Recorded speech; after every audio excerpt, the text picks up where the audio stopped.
こんにちは。今回はおばけ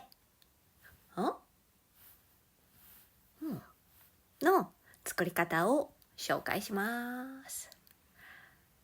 今回は A4 の長方形の紙を使いますよ。準備ができたら見てみてください。どうぞ。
どうでしたか？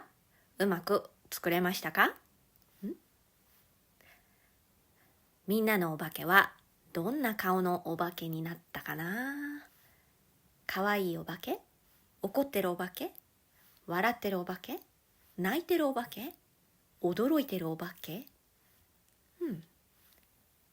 いろいろ作ってみてくださいね。それではまたね。